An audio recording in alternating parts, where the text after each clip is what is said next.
ሰላም ጤና ይስጥልን ክቡራንና ውድ አድማጭ ተከታታዮቻችን፣ አሁን በተሰሙና መደመጥ ባለባቸው ሰበርና ልዩ መረጃዎችን ይዘን ቀርበናል።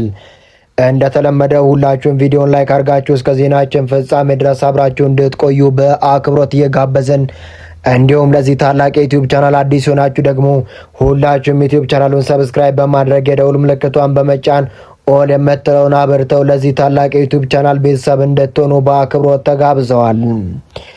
በቅድሚያም ለዛሬ ያዝናቸውን ከሀገር ውስጥ ዋና ዋና መረጃዎችን በማስታወቅ እንጀምራለን። በሀገራችን ኢትዮጵያ ካሉት ጥቂት ፖለቲከኞች ውስጥ እጅግ ተወዳጅና በብዙዎች ዘንድ ተቀባይነትን ያገኘው ከፍተኛው የፖለቲካ ተቃዋሚ በዛሬው ዕለትም ከሀገር ለቆ መውጣቱን ለሕዝቡ በይፋ አስታወቀም። የከፍተኛው ተቃዋሚ ፖለቲከኛ ማን ነው? እንዴትስ ከሀገር ሊወጣ እንደቻለ ምክንያቱም በዝርዝር ደርሰንበታል። በሚቀጥሉት 10 ደቂቃዎች ውስጥ ዝርዝር መረጃን ወደ እናንተ የምናደርስ ይሆናል። የኢትዮጵያ ሀገራዊ ምክክር ኮሚሽን በአጀንዳዎች ላይ በንዑሳን ቡድን ደረጃ ሲካሄድ የነበረው ምክክር ዛሬ መቋጨቱ ተገለጸ። በሂደት ውስጥም እጅግ አነጋጋሪ ሆኖ የመጣው የአዲስ አበባ ከተማ የሕግ አቋም ጉዳይ ነው።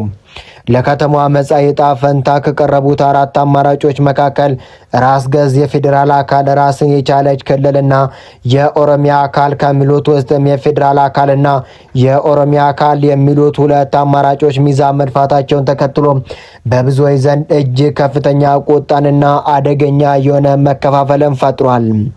ጉዳዩ በምን ተቋጨ የሚለውን ዝርዝር መረጃውን በሚቀጥሉ ደቂቃዎች ውስጥ አደምጡታላችሁ። በምስራቅ ጎጃም ዞን ሰላምን እያወከ የቆየው የፋኖ ቡድን እየተወሰደበት ባለው እርምጃ እየተዳከመ እየተመናመነና ወደ ተራ ሽፍታነት እየወረደ ነው ሲሉ ከፍተኛው የፌዴራል መከላከያ ሰራዊት የጦር ኃይሎች አዛዥ ተናገሩ። ከፍተኛው የክልል ሰላምና ጸጥታ ቢሮ ኃላፊ በታጣቂ ቡድን በማደራጀትን በተመለከተ በዛሬው ዕለት በፌዴራል ፖሊስ በቁጥጥር ስር መዋላቸው ተገለጸ። ይህ ከፍተኛው የክልል ባለስልጣን ማን ነው? እንዴትስ በቁጥጥር ስር ዋለ? የሚለውን ዝርዝር መረጃውን ከፌዴራል ፖሊስ የደረሰ መረጃ ያመላክታል። በሚቀጥሉ ደቂቃዎች ውስጥ ወደ እናንተ እናደርሳለን። የኢትዮጵያ ሀገራዊ ምክክር ኮሚሽን በአጀንዳዎች ላይ በንዑሳን ቡድን ደረጃ ሲካሄድ የነበረውን የምክክር ሂደት ዛሬ ማክሰኞ ሐምሌ 1 ቀን 2018 ዓ.ም 250 አባላት ባሉት የስልታዊ ቡድን ደረጃ ውይይቱን እንደሚቀጥል ታውቋል። 10 አባላት ባሏቸው ጥቃቅን ቡድኖች የተጀመረው የሰነድ ዝግጅት በንዑሳን ቡድን በኩል አልፎ ወደ ስልታዊ ቡድን የሚሸጋገር ሲሆን የመጨረሻው የምክክር ሀሳብ ምርጫ የሚካሄደው ከዚህ በኋላ የሚዋቀረው የስራ ቡድን ደረጃ መሆኑን ኮሚሽኑ አሰራር ያሳያል። አሁን ላይ በተመካካሪዎች የሚቀርቡት ሀሳቦች በሙሉ ድምፅ ለማጽደቅ አሰጣጥ እንደ አማራጭ ተይዘው ወደ ቀጣዩ ምዕራፍ እየተሸጋገሩ ይገኛሉ። በሂደቱ ውስጥ እጅግ አነጋጋሪ ሆኖ የመጣው የአዲስ አበባ ከተማ የህጋዊ አቋም ጉዳይ ነው።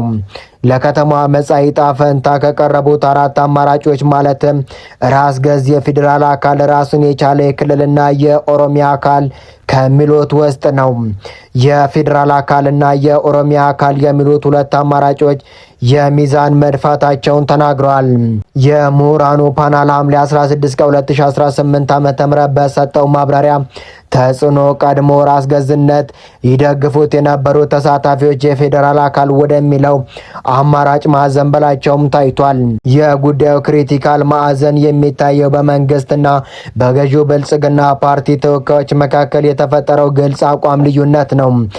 በርካታ የመንግስትና የፖለቲካ ተወካዮች አዲስ አበባ የፌዴራል አካል ትሁን የሚለውን ሲደግፉ፣ የኦሮሚያ ክልል መንግስት ተወካዮችና ሌሎች የብልጽግና አባላት ደግሞ ከተማዋ የኦሮሚያ ክልል አካል ትሁን የሚሉ በጽኑ እያራመዱ መሆናቸውን በምክክሩ ላይ የፈጠረውን የፖለቲካ ውጥረት ያሳያል። በተመሳሳይ የድሬዳዋ ከተማ ህግ አቋም ለሌላው የውይይት ትኩረት ሆኖ አልፏል። ለድሬዳዋ ከቀረቡ የራስ ገዝ የፌዴራል አካልና የክልል አማራጮች ውስጥ ከተማዋ የፌዴራል አካል ትሁን የሚለው ሀሳብ በምክክር ወቅት ከፍተኛ ድጋፍ አግኝቷል። ይሁን እንጂ ተመካካሪዎቹ ባቀረቡት አማራጮች ላይ ቅሬታ በማንሳት ድሬዳዋ የኦሮሚያ ክልል ወይም የሶማሌ ክልል አካል ትሁን የሚሉ ተጨማሪ አማራጮች በሰነድ ውስጥ መካተት አለባቸው የሚል ጥያቄ ማቅረባቸውን የከተማዋ ጉዳዩንም የብሔር ፖለቲካ ፍላጎት ትኩረት መሆኑን ያመላክታል። በቀጣይ 3 ቀናት የስልታዊ ቡድን ውይይቶች እነዚህ ተቃራኒ ፍላጎቶች እንዴት ታርቀው ወደ አንድ የምክረ ሀሳብ ሰነድ እንደሚሸጋገሩ በጉጉት የሚጠበቅ የፖለቲካ ክስተት ሆኗል። በምስራቅ ጎጃም ሰላምን እያወከ የሚገኘው የፋኖ ቡድን እየተወሰደበት ባለው የእርምት እርምጃ እየተዳከመ እየተመናመነና ወደ ተራ ሽፍታነት እየወረደ ነው ሲሉ የ6ኛ እዝ ዋና አዛዥ ሜጀር ጀነራል ብርሃኑ ጥላሁን ተናገሩ። ሜጀር ጀነራል ብርሃኑ ጥላሁን ከሰራዊቱ ከፍተኛ አመራሮች፣ ከጸጥታ አካላት፣ ከዞንና ከወረዳ ስራ ኃላፊዎች ጋር በዞኑ አሁናዊ የሰላምና የጸጥታ ጉዳይ ዙሪያ በደብረ ማርቆስ ከተማ ተወያይተው የቀጣዩን የስራ አቅጣጫም አስቀምጠዋል። ዋና አዛዡ የምስራቅ ጎጃም ዞን ከነበረበት የሰላም እጦት ተላቆ ወደሚገኘው አዲስ ሰላምና የስልጣኔ ምዕራፍ እንዲሸጋገር በየደረጃው ያሉ አመራሮች ሚና የጎላ እንደነበረም አስታውሷል። ሜጀር ጀነራል ብርሃኑ ጥላሁን በተለይም ሰሞኑን የጽንፈኛ ቡድን ዋና ቋጠሮ በመሆን የሚታወቀውና እንደ ዋና ይዞታ ሎጂስቲካዊ ማከማቻ ሲጠቀምበት የነበረው የጮኬ አካባቢ መመታቱን ተከትሎ ከፍተኛ የሆነ ሰብአዊና ቁሳዊ እንዲሁም ስነ ልቦናዊ ጉዳት ደርሶበታል ሲሎም ተናገሩ። አሁን ላይም በዞኑ የተገኙት የልማት ትሩፋት ሁሉ የሰራዊቱና የጸጥታ ኃይል የመስዋዕትነት ውጤት መሆናቸውን የጠቆሙት ዋና አዛዡ የተገኙትን መልካም ዕድሎች መጠቀም እንደሚገባ አጽንኦት ሰጥተዋል።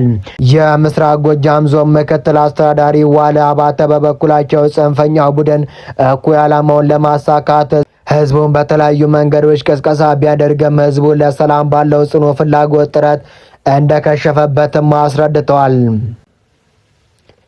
የቀድሞ የሲዳማ ክልል ሰላምና ጸጥታ ቢሮ ኃላፊ አቶ አለማየሁ ጢሞቴዎስ የሲዳማ ነጻነት ሰራዊት የተሰኘ ታጣቂ ቡድን በማደራጀታቸው በፌዴራል ፍርድ ቤት ብይን ተሰጣቸው። አቶ አለማየሁ ከሌላኛው ባለስልጣን አጋራቸው ከቀድሞ የፖሊስ ኮሚሽነር ሽመልስ ቶማስ ጋር ስልጣናቸውን በመጠቀም የሲዳማ ነጻነት ሰራዊት የተባለ ታጣቂ ቡድን በማደራጀትና ተደራራቢ የሰብአዊ መብት ጥሰት መፈጸማቸውን በማረጋገጥ ጥፋተኛ ተብለዋል። የሐዋሳ ከፍተኛ ፍርድ ቤት ሐምሌ 20 2018 ዓ.ም በሐዋላው ችሎት አንደኛ ተከሳሽ አለማየሁ ጢሞቴዎስ በ10 ዓመት ከ5 ወር ጽኑ እስራትና በ4,000 ብር የገንዘብ ቅጣት እንዲቀጡ ጥሎባቸዋል። ሁለተኛው ተከሳሽ ሽመልስ ደግሞ በ1 ዓመት ከ6 ወር ጽኑ እስራትና በ1,000 ብር የገንዘብ ቅጣት እንዲቀጡ ውሳኔ ተላልፎባቸዋል። በኢትዮጵያ ውስጥ በተለያዩ ጊዜያት ውስጥ በሚደረጉ የፖለቲካ እንቅስቃሴዎችና የተቃውሞ መድረክ ላይ በግንባር ቀደምትነት ሲሳተፍ ከነበሩት ወጣት ፖለቲከኞች መካከል ናትናኤል የዓለም ዘውድ አንዱ ሆኖ ይገኛል። ይህ ወጣት ፖለቲከኛ በተለይም በሰማያዊ ፓርቲ እንዲሁም በኋላ ደግሞ በባልደራስ ለሁለተኛ ዲሞክራሲ ፓርቲ ውስጥ በነበሩት የድርጅት መዋቅር ውስጥ በአመራርነት ደረጃ በመመደብ ንቁ ተሳትፎ ሲያደርግ እንደነበር ይታወቃል። ሆኖም ግን ሲያንጸባርቀው የነበረው የፖለቲካ አመለካከትና የሚደረገውን ተሳትፎ ከጸጥታ አካላትና ከባለስልጣናት ጋር ላለመግባባት ተዳርጎ እንደነበርም ይገለጻል። በዚህ ምክንያት በየጊዜው ይደርስበት በነበረው ጫና ሳቢያ ከ8 ጊዜ በላይ መታሰሩንና ለተለያዩ አካላዊ እንዲሁም ስነ ልቦናዊ እንግልቶች መዳረጉን ያሰባሰብናቸው መረጃዎች ያመላክታሉ። ከዚህም በተጨማሪም ናትናኤል የዓለም ዘውድ በተለያዩ ጊዜያት በተደረጉበት እስራቶች ወቅትም በአሸዋ አርባ በሚገኙ ማሳያ ስፍራ ጭምር ለረዥም ጊዜ ታስሮ እንደቆየና እዚያም በነበረው ጊዜ ከባድ ድብደባና እንግልት ይፈጸምበት እንደነበርም ገልጿል። ከቅርብ ጊዜ ወዲህ ደግሞ በኢትዮጵያ ውስጥ ያለው የደህንነት ሁኔታ እየከፋ በመምጣቱ ምክንያት በጸጥታ ኃይሎች ከፍተኛ ክትትል ሲደረግበት እንደነበርና የመገደል ሙከራ ጨምሮ እንደተደረገበት ለሚዲያዎች ተናግሯል። በተለይም ታርጋ የሌላቸው የተለያዩ መኪኖች የሚጠቀሙ የጸጥታ አካላት በመኖሪያ ቤቱ አካባቢ ደጋግሞ በመመላለስ ከባድ ዛቻዎች ይፈጽሙበት እንደነበርና ይህም ለሕይወቱ አደጋ መደቀኑን ገልጿል። በሀገሪቱ ውስጥ የህግ የበላይነትና የዜጎች ደህንነት ዋስትና ማጣት እጅግ አሳሳቢ ደረጃ ላይ በመድረሱ ምክንያት በነጻነት የመንቀሳቀስና የመኖር መብቱን በመነፈጉ በሀገር ተሰድጃለሁ በማለትም ተናግሯል። በሀገር ውስጥ መሰረት ያደረገው አሰራርና የአሰራር ስርዓት እንጠፈጣፊው እንኳን በሌለበት ሁኔታ ውስጥ መቆየቱን የህይወቱ አደጋ ላይ እንደሚጥለው በመገንዘብ የጸጥታ አካላት በከባድ እርምጃ ወስዱበት አስቀድሞ ሀገሩን ጥሎ ለመውጣት መሰደዱን ጨምሮም ተናግሯል። ይህም በወጣቱ ፖለቲከኛ ላይ የደረሰው እንግልትና ስደት በኢትዮጵያ ውስጥ በተቃዋሚ የፖለቲካ ፓርቲ አባላትና ግለሰብ ላይ የሚያደርሰውን የመብት ግፍና የደህንነት ስጋት አመላካች እንደሆነም ይነገራል። በርካታ ወጣቶችና የፖለቲካ ተሳታፊዎች በነበራቸው ሀገር ውስጥ በነጻነት ሀሳባቸውን የመግለጽና የመደራጀት መብታቸው በመጠበቁ ተመሳሳይ የኃይል እርምጃዎችና ስርዓቶች ሰለባ ሲሆኑ ይስተዋላሉ።